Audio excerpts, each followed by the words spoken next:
All right, what is good, YouTube? What is good? Welcome into another show with your boy Tavares Wilson, Last Word Productions founder, owner.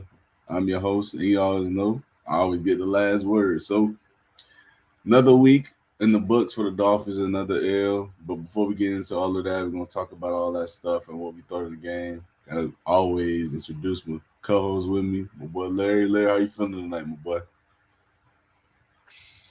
Feeling good, man. Feeling good.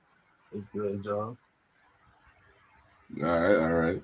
So with all that being said, as we all know, man, the Dolphins went into Indianapolis and put up a manageable game, I guess you could say, but ended up losing, falling short to the Indianapolis Colts 16-10.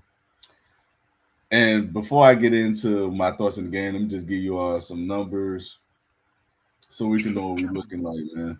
So the Dolphins finished the day with, excuse me,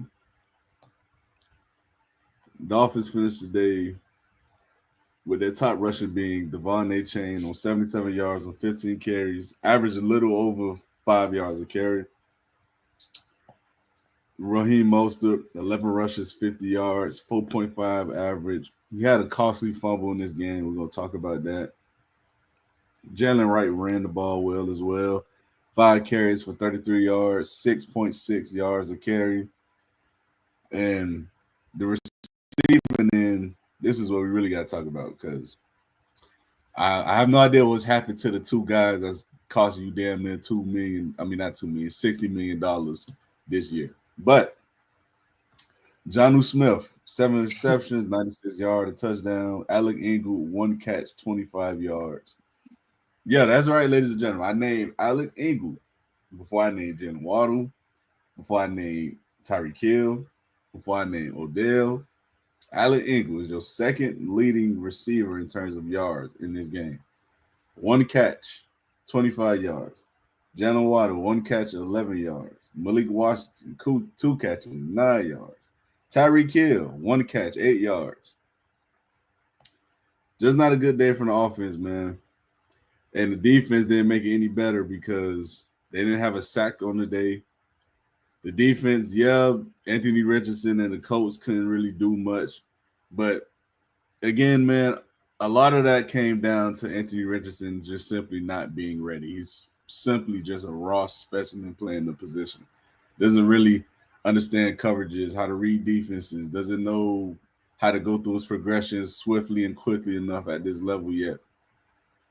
Like I told you this, I told you this what I think yesterday.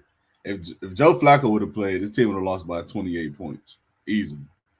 If Joe Flacco would have played, the offense is much more smooth and just better when Joe Flacco plays for the Colts. But they have to know what they have to know what they're getting in AR and they have to develop him. So I understand why he's playing, but nonetheless, even with him playing poorly, completing under 50% of his passes, they still got it done. So it's unfortunate and it's not a good look at all for this team. So let's get off into our thoughts on the game, man. We're not going to review the game or anything like that. I'm just going to start with you first, Larry. Like, what are your initial thoughts on this game, and what does it mean for you in the large scheme of things in terms of the season? Like, what is the big picture now?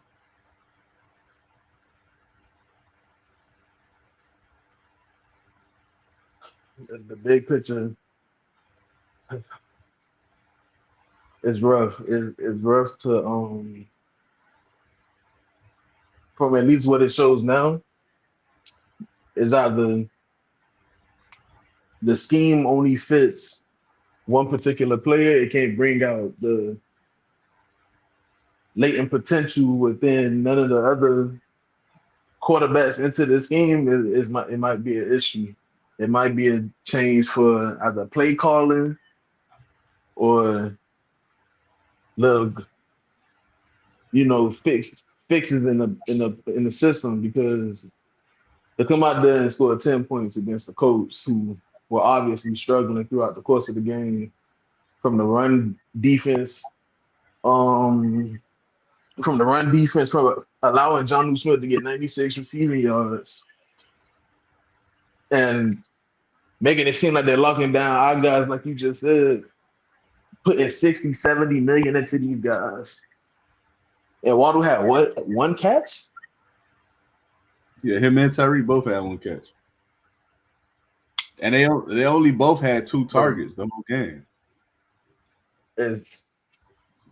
It seems like the offense is catered to one guy and in one system.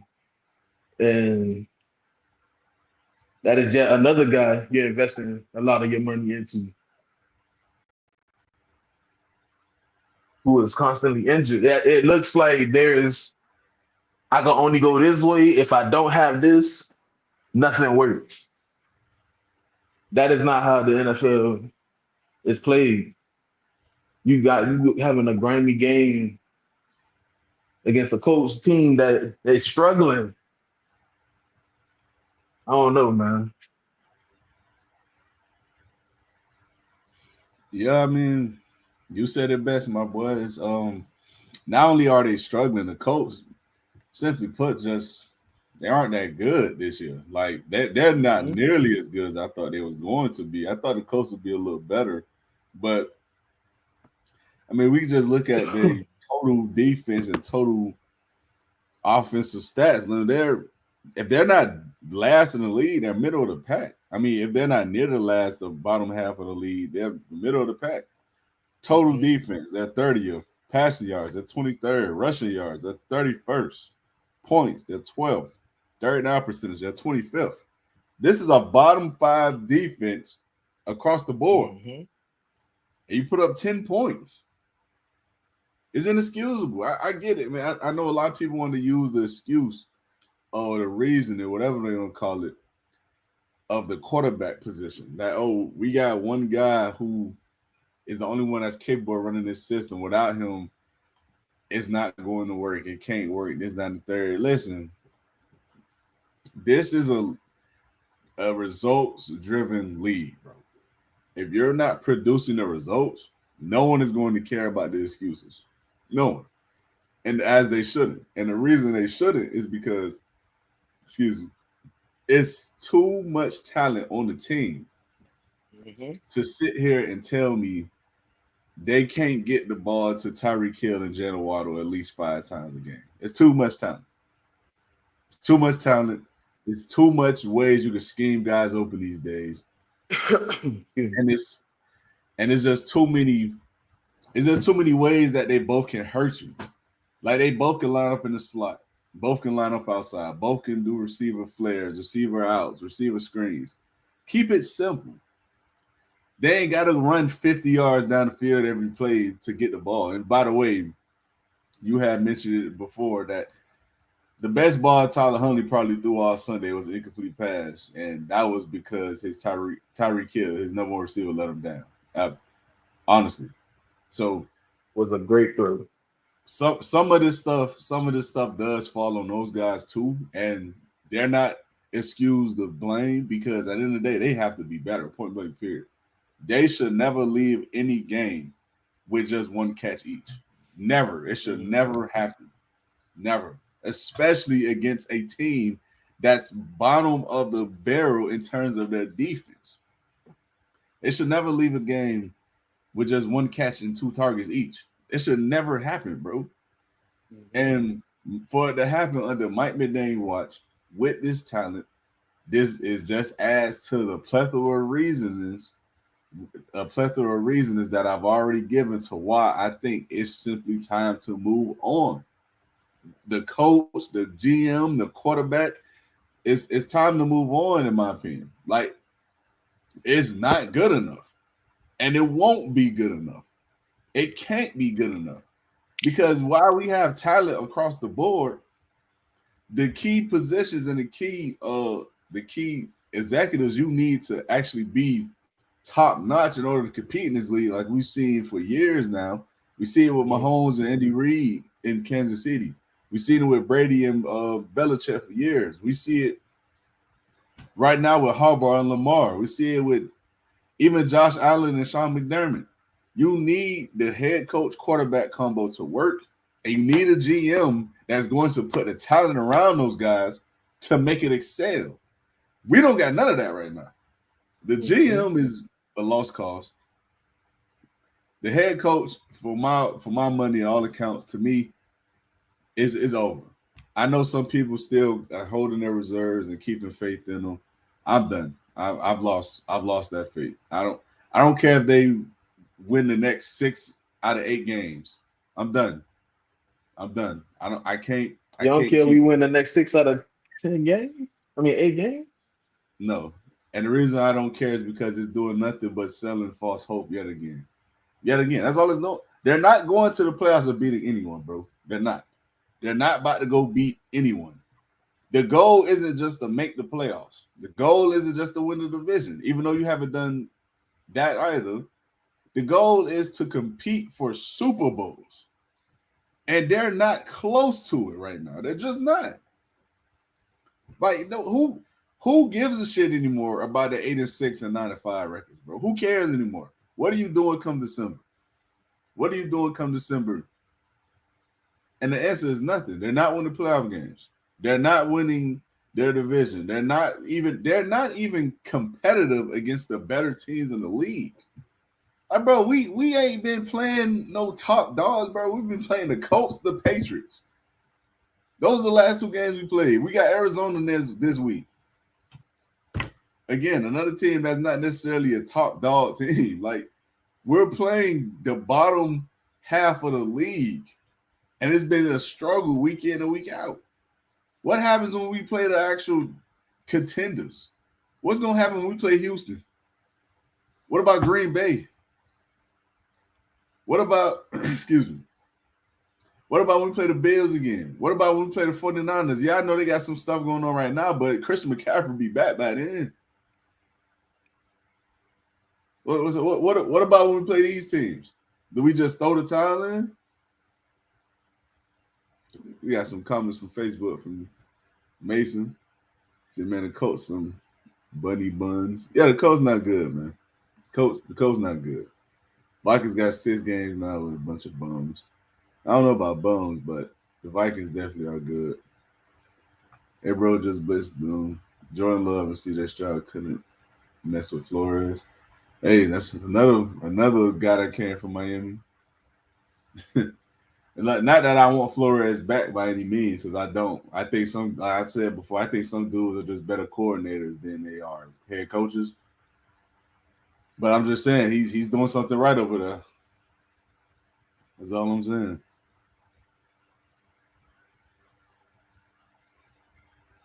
So all I gotta say is, man, we gotta stop letting minuscule results like skew our judgment at what we see. Like, bro, who cares, bro? Like, if they go off and win 6 out of 8 games, what is it gonna do for us, bro? Still might not put us. It'll put us in playoff contention.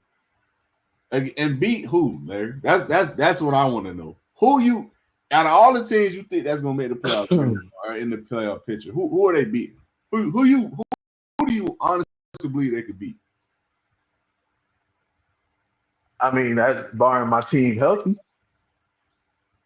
You don't think the Dolphins would be better if we were fully healthy? Who are they beating? That's not what I'm asking. Every team would be better fully healthy. Who are they beating? That's what I'm asking. Who are they beating? I mean, I'm not necessarily confident in the top heavy team. They're not beating nobody. They're not beating nobody. That's the answer. Nobody. You don't think we could beat the Bengals? Fuck no. No. No. With them receivers and that quarterback, bro, they going out there struggling against middle of the pack guys, bro. Don't let this shit fool you. Excuse my language, YouTube, but don't let it fool you. Our defense has looked okay-ish good some instances against bad quarterback play and bad teams. Bro, Joe Burrow, if the Bengals had a winning record, would be the MVP favorite right now. He was souffle that shit. Like, I'm gonna be real with you. We got no pass rush. We can't start the run. And our corner play outside of Jalen Ramsey is like hell no. No, bro. The Bengals will fucking cream us. I'm not gonna lie to you. Like, yeah, it'll probably be a competitive game because their defense bad too. But if it comes down to it, it's gonna come down to Tua. It's gonna come down to Tua and Joe Burrow making plays. Who you putting your money on, bro? Let's be real. That's where the guys that's getting the money come into play. That sounds good, but that's not what I asked. Who are you betting to make the plays at the end of these games when the team needs a drive to win the game? I'm taking Joe Burrow 20 out of 10 times. Like let's just call a spade a Between him spade. and Tua, yeah. Let's just be real. Let's call a spade a spade. Yeah. Between them two, yeah. Yeah. I agree with that. So if that's the case, who else would like them to beat? They're not beating the Ravens or the Chiefs. Let's get that out of the way. That's not happening. You don't think we can beat the Steelers? No. I think we can beat the Steelers, bro. No. With that defense, no. No. I mean, hell, the Steelers almost beat us and Miami after Tua had a bad night on his return coming back. And they had probably the worst quarterback in the league at that point. Listen, feel however you want to feel about Russell Wilson and Justin Fields. They're both better than Kenny Pickett. They're both better than Kenny Pickett, and they've both been good enough to play this year to the point where the Steelers are actually having comparable offense to the defense. So, as far as I'm concerned, the Steelers somehow, some way, always seem to make games muggy and ugly and win them somehow, some way. If they came to Miami and we went to Pittsburgh late December, I'm taking Pittsburgh, especially if it's on the road at Pittsburgh. Especially, I'm not even thinking twice about it. So I'm just being real with you, boy. I'm just being real. Yeah, I feel that. I feel that, bro. What else you got for me? What's next? We got some comments.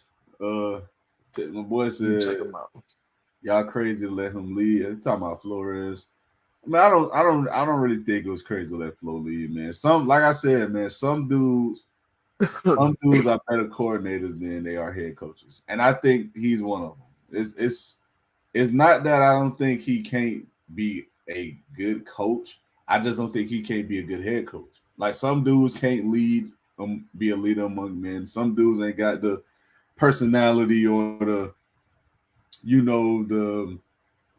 the wherewithal or the kind of aura about themselves to be a leader to a group of men or a group of people because they simply just aren't people. They're not a people's person. They're just not. And I think that's what Brian Flores is. I think he's just better suited on the sideline, specifically handling the defense. I think that's what it is.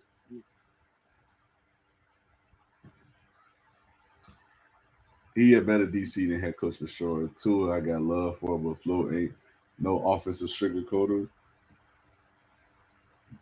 We just need to get to the dance, brother. We can't get to the dance. That's the problem. We can't. With listen, the playoffs is the ticket. That's the ticket. The dance is the bowl. We can't get to the dance. And as far as I'm concerned, like I just told my boy, we're not beating no AFC playoff contending team right now. I just feel that way. I mean, maybe Larry feel different. Maybe so. I don't feel like we're beating any of them. Me personally, they haven't shown anything the last 3 years to believe they can beat them. They just haven't. I mean, we got to understand something, man. When we play the better teams in the league in terms of the teams who are well coached, well prepared each and every week, actually have talent that can match ours or be a little lesser than ours, bro, these teams tend to beat us. And a lot of times it's convincingly. We seen it against the Eagles, seen it against the Chiefs, we seen it against the Chargers at one when the first might be down the year. We seen it against, excuse me, We've seen it against the Bills every damn year the past 6 years. Like, when we have teams that match up against us in terms of the talent and capability of the players on the roster, bro, when was the last time we could say we got a quality win that was convincing over a good team? Like, it's been a while. Like, this just isn't who this team is, bro. It's not. It's not. And like, I'm gonna be real about it. Like, I'm not gonna lie or like sugarcoat it because it's my team. Nah, I'm gonna be real about it. I just don't see it happening. Not this year, and I don't see it happening as long as we got the head coach quarterback combo we got. Can they be good enough to be just good enough? Yeah, but they're not beating nobody of significance, bro. They're not. They proven they can't. I know Larry a real homer. He gonna ride out with them fans. Yeah, maybe so. Maybe so. Larry got more faith in them than I do. I'm a homer, but I'm a realist as well. I didn't think the quarterback was gonna work from the start. Everybody should know that. From the start, from the very beginning. It's documented. The I don't want to say I'm gonna just say the hate for the pick I had in our quarterback. So from the start I wasn't on board. But I'm not gonna lie to myself and not think that he isn't the best option for right now to win. Because at the end of the day, wins are wins. You can overcome, you know, losing seasons. Not saying that it's gonna happen this year, but who's to say that it won't? It's up to the quarterback. And for the just for the sake of this season, I would have faith that he's able to at least produce some measure of an offense to match our decent defense, and we see what happens. In the future, I think there needs to be change, period. After this season, there needs to be an offensive coordinator, play caller, and we will see what Mike McDaniel could do as a head coach, just managing and being a head coach, not the play caller, period. Or there needs to be a quarterback change. Those are the two options or roles I see the Dolphins heading towards.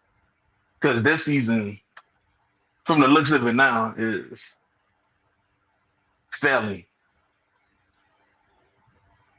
So I mean, as long as Mike McDaniel is the coach, bro, he's not giving up play calling. I think that's pretty apparent at this point.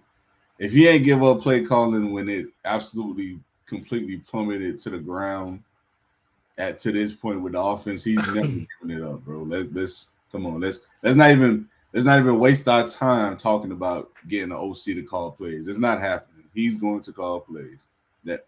That's just something we need to accept. Just like we need to accept that 9 out of 10 times him or Chris Greer aren't going anywhere.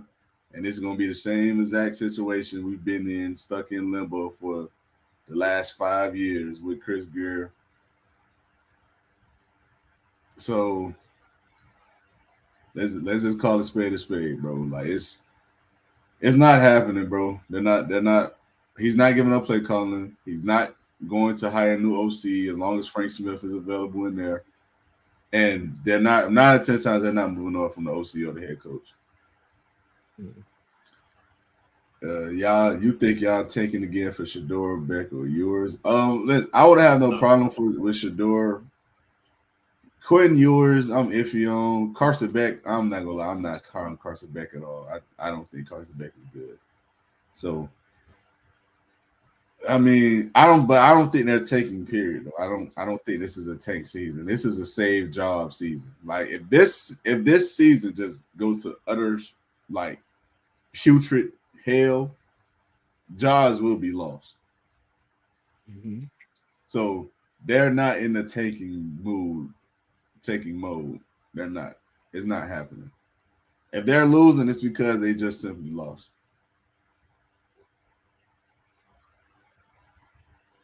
Tua needs to retire so y'all can tank and draft another quarterback. First off, what's up, my boy? And secondly, he's not retiring, bro. He made that very apparent. And we're gonna get into the interview he had. That's the next thing we'll get into because it's not really much to talk about with the game. It's not. We know what happened. The offense was terrible. The defense gave up. They got winded, whatever you want to call it, and they couldn't withstand the Colts towards the end of the game, rushing the ball, et cetera, et cetera. It's the same shit every week. We gotta talk about. We gotta talk about the tool. Talk about Lower interview and what he said about. Wait, what interview? What he said?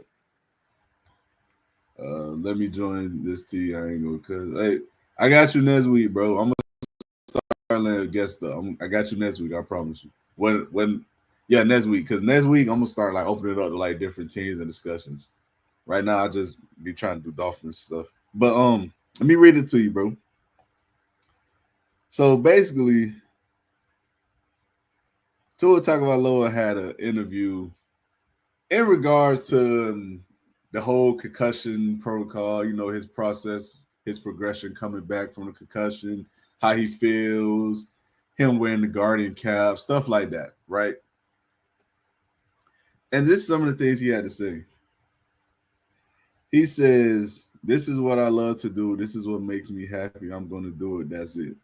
That's what he said. Like when he was asked, did he actually consider retirement and stuff? He replied, no, it wasn't even a real thought. And he proceeded to then seem really annoyed by the fact that people are like, he was basically saying, like, hold on, let me look for the exact quote, man. Cause it was an exact quote that I seen. But basically, let me not quote him, but basically he made an analogy saying like that you take risks every day in life. Like you can literally be going to work and get in a car accident and stuff like that. Like everything is a risk. Like he was saying, like this is the risk he's willing to choose and that he's willing to take. And he finished that off by saying he appreciates the concerns, he really do. But he said, I love this game and I love it to the death of me. That's it. So he's clearly frustrated that he's become this kind of like poster child almost for concussions for all athletes. And on top of that, he seems to be real bothered by people asking about the guardian cap thing because he vehemently said no, he's not even considering it, just personal choice. He doesn't want to wear one. So, with you knowing all that, Larry, what do you have to say about that? I mean, as that's just the love of the game, from coming from a person who did play football once upon a time. You love that sport so much. You grew up watching it all the time. You played it all the time. You held a football at night, all things like that. This was his dream. He wanted to play this sport that bad. Just unfortunately, he got injured. But it does come with risk. And the risk he's taking is not on the same level as most players that did come to play. Some players got out after one concussion. So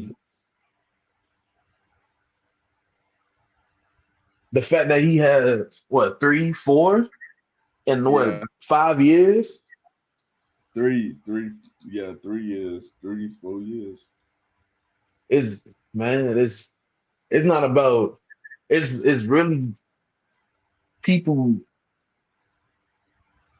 looking out for you, but at the same time, this is the sport he wanted to play forever. So hey, he's willing to take the risk, albeit you let him. So on that front, yeah, him having his opinion, yeah, he should feel like his opinion on the matter is valued as him wanting to do it. But at the same time, man, 3, 4 concussions. We've seen what's happened to former players when they got to their mid-40s. Mm-hmm. You only 26 years old, man. 27 years old. 26. Yeah. He's 26. So it's not about everybody just wanting to tell him something is it's for your own good. But if that's his decision to go out and play, hey, what you thought? What Yeah. you think about it? I mean, I think for one, to be honest, man, I think let me say this first. Let me preface this first. I understand completely where he's coming from because he did sort of become the poster child for concussions out of nowhere because of his concussions and the severity of them and how they appear to be when he does the fences with his fingers and he seems to, just not be himself on the field when they have happened. So I get that. I get why he's frustrated about that. What I Mm-hmm. don't understand is the fact that he's not even willing to take measurements in order to possibly help himself. And I get it. There's no real evidence or scientific facts behind Guardian caps actually benefiting players and stuff like that or working. But what the hell can it what the hell worse can it do? It can't be any worse than what you already been doing, brother. Like, you're telling me you're not gonna wear this for personal choice? Mm-hmm. I mean, Devon Achane literally had one concussion the week before the game, and he's wearing a Guardian cap the game he comes back to, just for precautionary measures. And he played perfectly normal, perfectly fine.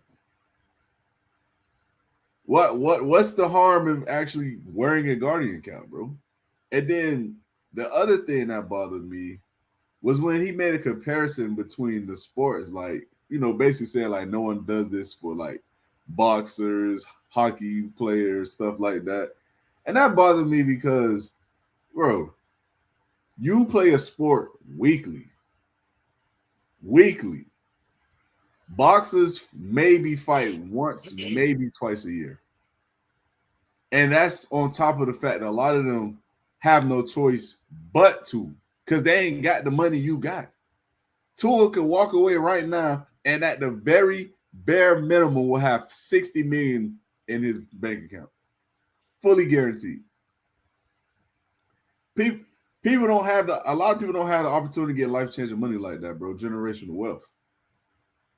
He has the opportunity already squared away. Not all of them have that.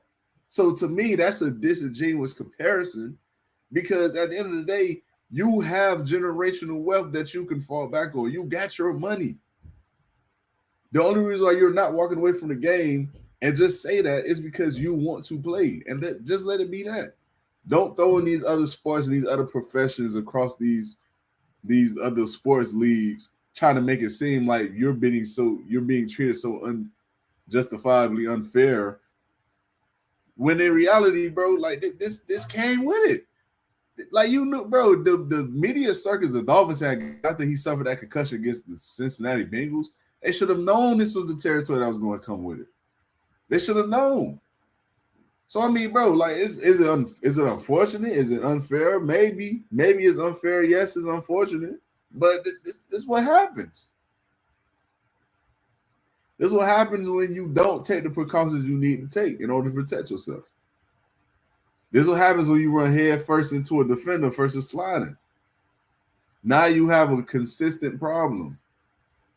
So of course it's now a topic of discussion. Of course it's now being berated. Of course it is. It's been a problem for 3 years.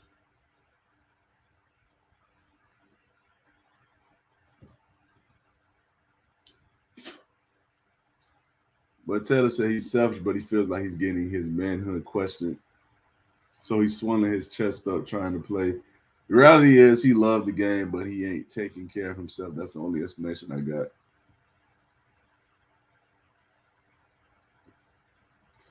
Hey, Teddy B said he got knocked out every time he slid, so that's a double-edged sword.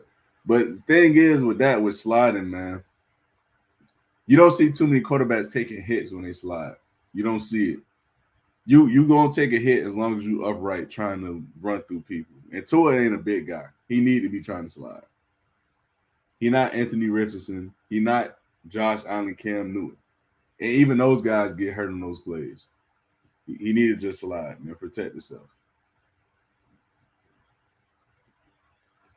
Nobody has a glass hair like that natural, man, like that naturally. There's either something that was pre-existing there, or he just ain't taking care of his body the right way. You got anything else you want to add, Larry, before we move on? No, man, we can move on.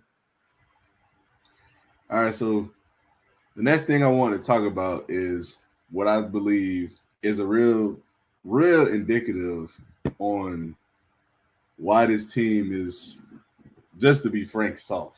Like, I've talked about this before, and I want to mention this again because to me, this is concerning because it shows that the team isn't being held accountable. Like I told you and Mario previously before, they don't hold the players accountable. And this comment by the special teams coordinator, Danny Crosman, it kind of reiterates that point for me because this is the tweet, right?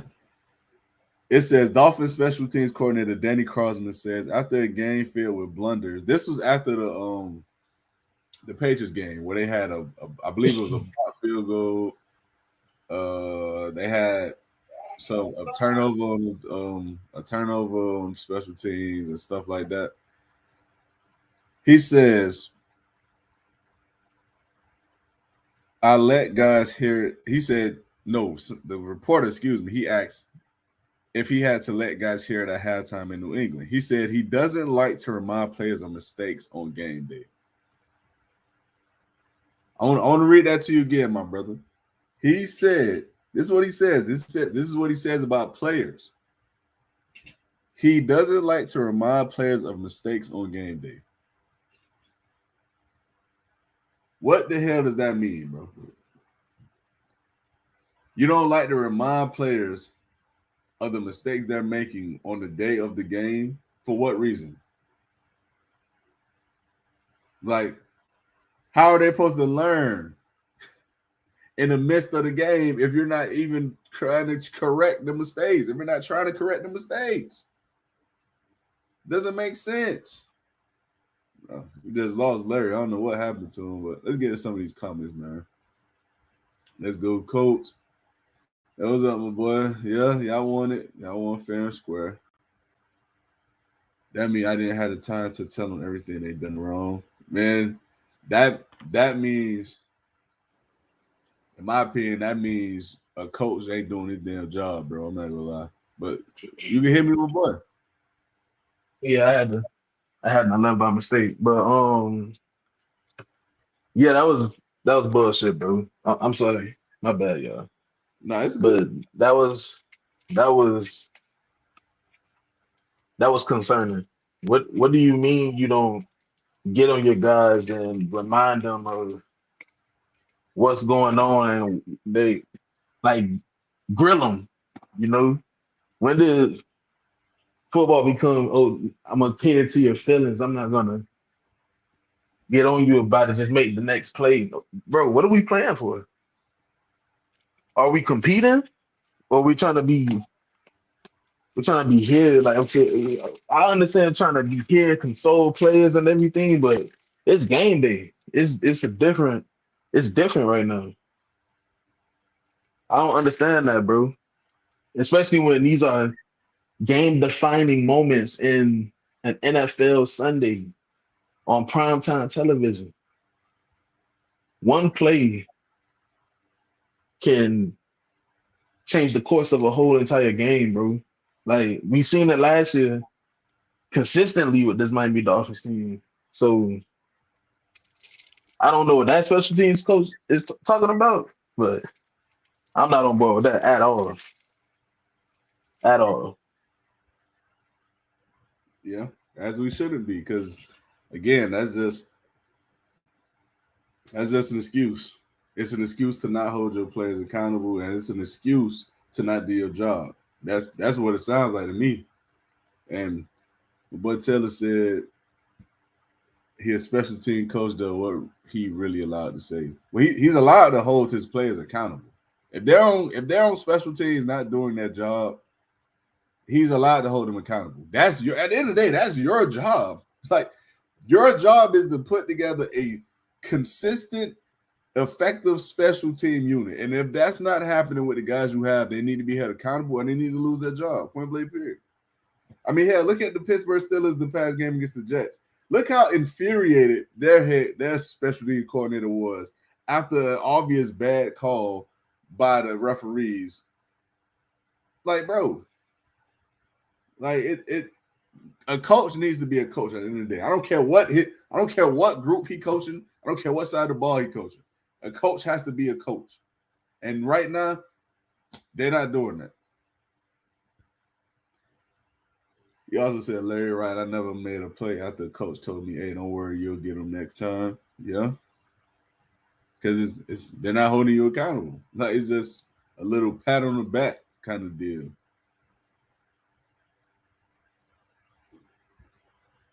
McDaniel just too much of a friend to his players than a coach to him. I've said that, my boy.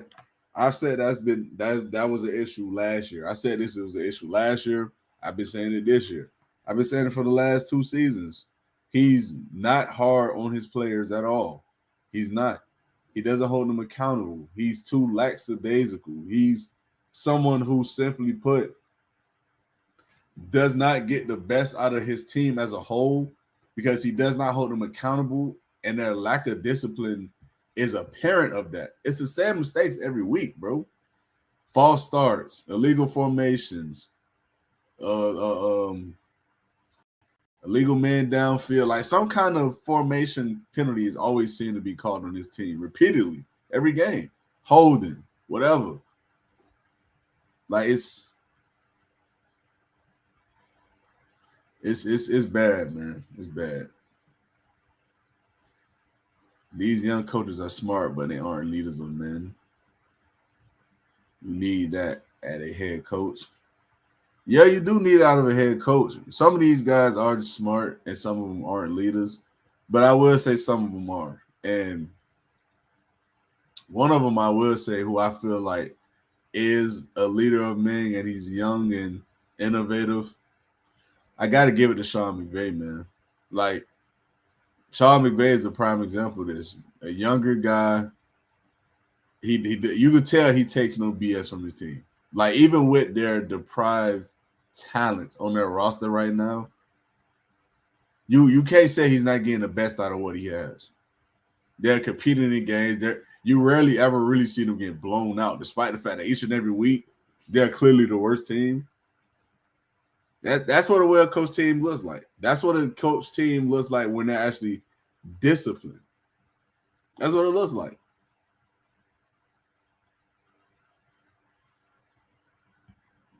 We having the same problems in Minnesota with Kevin O'Connell. He too friendly. I mean, I can't really speak on Minnesota. I follow the Vikings a little bit. I will say this about Kevin O'Connell, though, man. I think Kevin O'Connell, I think he gets the best out of his quarterbacks, whoever is that quarterback. I will give him that because I thought Kirk Cousins, the 1 year he was there when he first got there, was playing well before he got hurt. As we see with Sam Darnold, who's playing well. Josh Dobbs played well with his time there. And I forgot the other guy's name. He was serviceable. So he gets the most out of the quarterbacks. Nick Mullins, there we go. He gets the most out of the quarterbacks. I will give him that. So if you could do that as a head coach, you could get the most out of your team pretty consistently. Mm-hmm. But yeah, so I just was at a loss of for words when those comments came out about the special team coordinator, what he said about the special team side of the ball. And I can just imagine, bro, that's how the whole team operates. It will make sense because, again, it's the same team we see laughing, kikiing, and giggling on the sideline when they get blown out or when they in a tie game. Like, it's It's nothing serious. It's like they take nothing seriously, bro. Like it's crazy.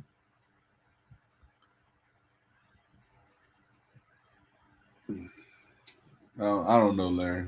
I'm at a loss of words, brother. I don't know. What you got anything you want to add? Between, like you said, the undisciplined plays, you got just like I got to go back to this throw, man. The best, I'm gonna say the almost second. No, I'm gonna say this the best throw Tyron Huntley has made in his time with Miami. The first throw I want to talk about though is the throw against the Titans when he had Tyreek and actually overshot him. I don't know how in the world you could do that, but why is that not being utilized? Obviously, he could make the throw. I I don't know, but that's where it comes to this point against the Colts. Against the Colts, he gave him the perfect ball for him to run underneath and score. And you got your number one guy, highest paid receiver in the league currently. He got the most guaranteed money in terms of like the 3 year span. He got the And most. in some term, he's the highest paid receiver right now. Yeah. And my guy is looking over away from the football. I've talked to receivers. Yo, what you would have did? Come on, bro. That was there. Me and you seen the same thing. We agree. Yeah.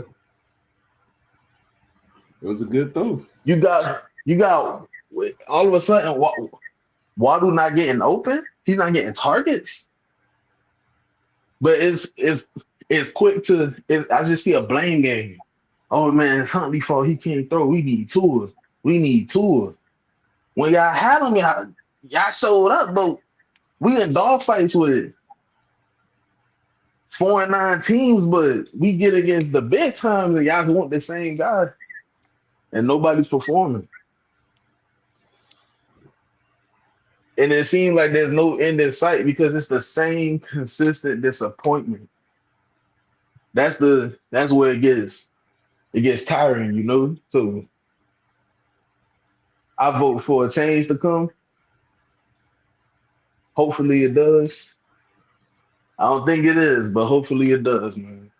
A big change somewhere. From how the defense lining up. I don't know. From the defense not being able to stop the run,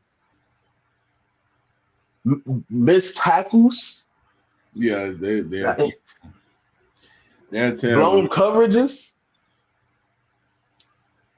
Anthony Richardson was 5 passes away from having 250 yards.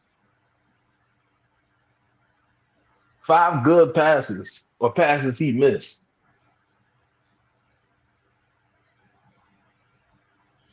There needs to be a shift. Something needs to happen. Somebody needs to step up. And I don't know if our player-friendly coach gonna be able to do it, but some change need to happen unless it's between these multi-million year dollar deal guys. I seen more Odell pictures than my dog got catches on the season. What is going on? Man might have more Odell pitches than targets, let alone catches. it's it's it's just We not. we it, we it's like we posing for Instagram and not producing on the field. We need to get right, man. Something need to change. I'm telling you, a major shift needs to happen. Yeah, yeah, and I think that's the only way it's gonna change, man. Like we talk about the young guys on the defensive side and the defensive side period not being good enough when it Mhm. comes to the fundamentals, tackling, you know, playing gap discipline, coverage, knowing your keys, assignments. It's good as the defense has been, I tell people I take it with a grain of salt because one, the offensive unit is just that bad to the point the defense looked better than what it is. And two, they're not playing nobody, bro. Like, don't get fooled by this shit. The defense is playing no one. The last the last good offense we played was the Bills, and they put their foot in our ass on both sides of the ball. They did. They absolutely creamed us. And before that, it was nobody. The Jags aren't good. Patriots, what are we talking about? Who else? The Colts. Like I told you, if Joe Flacco would have played, bro, they would have won that game by 21, 28 points, bro. And what other teams we talking about? The Titans? Come on, bro. Like let's be real here. Seattle, they lit us up for like a good quarter and a half. But let's be real here, bro. We play any competent offense. When we play Houston, when we play Green Bay, hell, they better hope the Jets don't figure it out. We play these teams. Oh man. We play these teams, bro. The defense gonna be in for a rude awakening, especially if the offense continue to struggle. Because if the offense continues to struggle, let's give them a benefit of doubt, they do get a little better with Tua, right? If the levels of offense is going to catapult drastically, unless the offense just becomes drastically better overnight, it's going to be a long damn season. It's going to be a long season. Like, that's just what it is. But we're going to call it a show tonight, guys. We're going to do the preview show for this week's game. We're going to try to get that done either tomorrow night or Friday night, whichever one we're going to be available to do. It's going to be around the same time, 7:30, 8. So before we head out, Larry, you got anything else you want to say, man? Fans up, tighten up. Hey. But yeah, be sure to follow me on all my socials, guys. I'm on Instagram, TikTok, Facebook, YouTube, Last Word Productions, man. Y'all go ahead and check me out. Follow me if you're not doing so already. And yeah, that'll be the show. Appreciate y'all tuning in. Appreciate everyone who commented, showed love. We out, man. Peace. Do it. Subscribe.